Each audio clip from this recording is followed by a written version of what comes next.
गई थी तो बिंदु पिशाच को एक पेड़ से बांध दिया और कथा का शुभारंभ किया। कथा का प्रथम विद्वेषण संहिता को जब कथा सुनी, प्रथम संहिता की कथा, तो बिंदु के जो पाप भगवान शिव के चरणों में अनुराग हुआ और सायंकाल बिंदु कुंभरू गंधर्व के पास में हाथ जोड़कर खड़ा, आपकी कथा है, शिव पुराण की जो कथा है, इससे मुझे परम शांति मिली। परम शांति को देने वाली तो कथा है, मुझे इससे बड़ी शांति मिली और मैं मेरी कथा में रुचि बढ़े। आप कृपा करके मुझे बंधन से विमुक्त कर दीजिए। मैं कहीं नहीं भागने वाला, शिव चरणों में मेरा अनुराग हो गया है। मैं भगवान कोई भाव ये है कि जबरदस्ती भी भगवान की कथा यदि हम सुनते हैं तो जबरदस्ती कथा सुनाई गई, आप से दूर हो गए। पूरी शिव पुराण की कथा तो जब वो बिंदुक ने सुना तो पिशाच होने से मुक्ति मिल गई। हर हर महादेव। चंचुला को परम शांति मिली। अपने दिव्य स्वरूप में बिंदुक आए और गंधर्वों ने, शिवगणों ने उस पापात्मा जो अब पुण्यात्मा बन गया है, भगवान शंकर के पास में लेके गए। बिंदु भगवान शंकर के चरणों में समर्पित हुए। प्रभु आप ऐसी मेरी मति करो, मेरे को ऐसा आशीर्वाद दो कि मैं सदा सर्वदा आपके चरणों का अनुरागी बनूं। मेरा मन यहाँ वहां न जाए, आपके चरणों में जाए। ये नीलकंठ महादेव है, ये नीलकंठ महादेव ऐसे ही जिसे कोई स्वीकार नहीं करता उसे स्वीकार करते हैं नीलकंठ। जब समुद्र का मंथन होने लगा ना तो सबसे पहले विष निकला, और जब विष निकला तो देवताओं ने दैत्यों को कहा कि इसे आप लोग ले लो।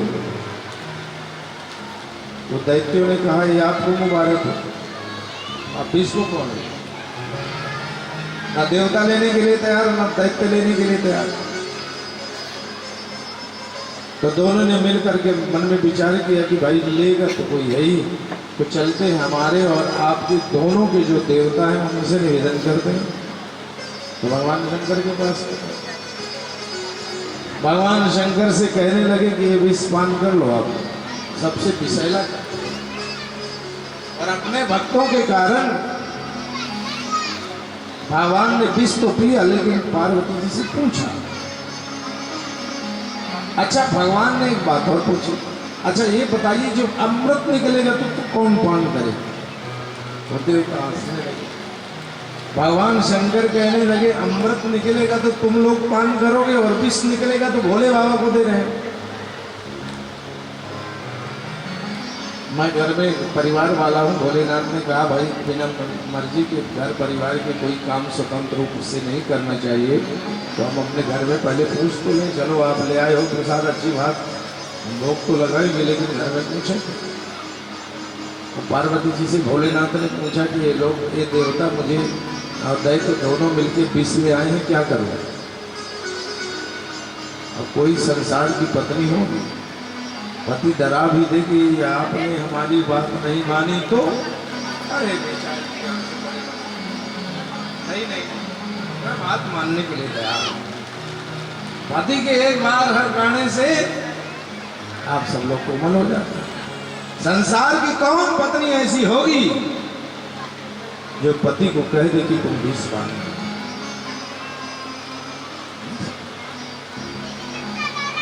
खैर सोचती विचारती रही बेचारी पार्वती जी, और फिर कहना पड़ा, प्रभु मैं क्या कहूं, मैं तो कह नहीं सकती कि आप विषपान कर लो, लेकिन जिसमें देश का, राष्ट्र का, भक्तों का, सबका कल्याण हो।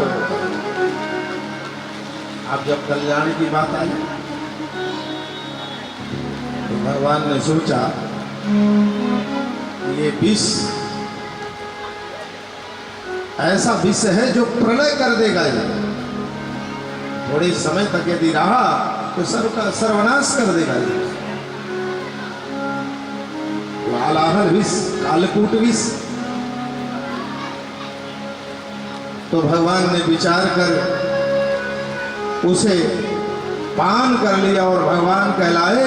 बोलिए नीलकंठ भगवान की जय। वो नीलकंठ है जिसे कोई नहीं स्वीकार करता, उसे नीलकंठ स्वीकार करता है। देवताओं में, शिवलिंगों की भी अलग अलग विशेषता है। तो नीलकंठ महादेव की बड़ी महिमा है। अब भगवान ने पान तो कर लिया। पान करने के बाद में भगवान ने सोचा कि इसे अंदर ले जाता हूं। तो मानस पटल पर मेरे प्रभु राम विराजमान है, शिव के हृदय में राम है और शिव की वाणी में भी राम है। न तो उसे बाहर कर सकते भगवान भोलेनाथ और ना उसे अंदर कर सकते। कंठ में ही धारण करके और भगवान कहलाए। बोलिए नीलकंठ भगवान की जय। आपदा विपदा हारी नीलकंठ भगवान की राजमान बड़ी महिमा है। हमने भक्तों के मुख से सुनी बड़े चमत्कारी। अब आप भगवान शंकर अभिषेक से प्रसन्न क्यों होते हैं? अंग्रेजी गोली खाते हो तो उसमें बड़ी गर्मी है। गोली की इतनी गर्मी अपने शरीर में हो जाती है। पहले डॉक्टर लोग दवाई देते तो कभी दूध वगैरह, जूस वगैरह पी लेना, तो गोली बड़ी गर्म। तो दवाई से बचने के लिए उसकी गर्माहट कम हो, आप लोग दूध पीते हो। सतत निरंतर अभिषेक करने से, दुग्ध धारा से अभिषेक करने से, जल धारा से अभिषेक करने से भगवान शंकर को परम शांति मिलती है।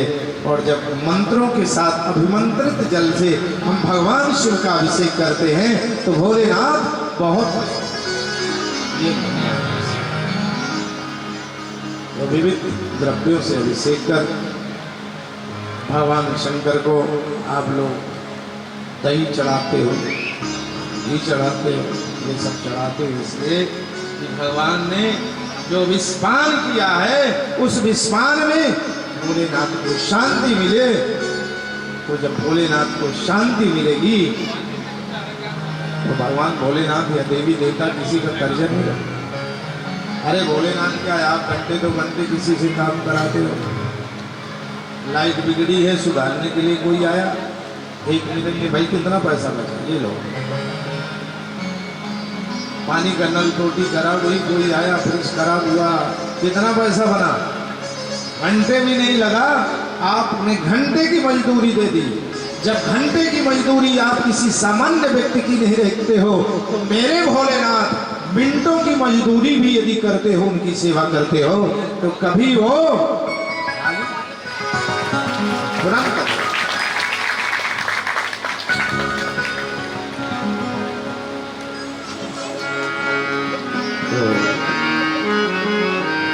तो पुराण की कथा कैसे सुननी चाहिए? श्रावण के महीने में फिर वर्णन आता है।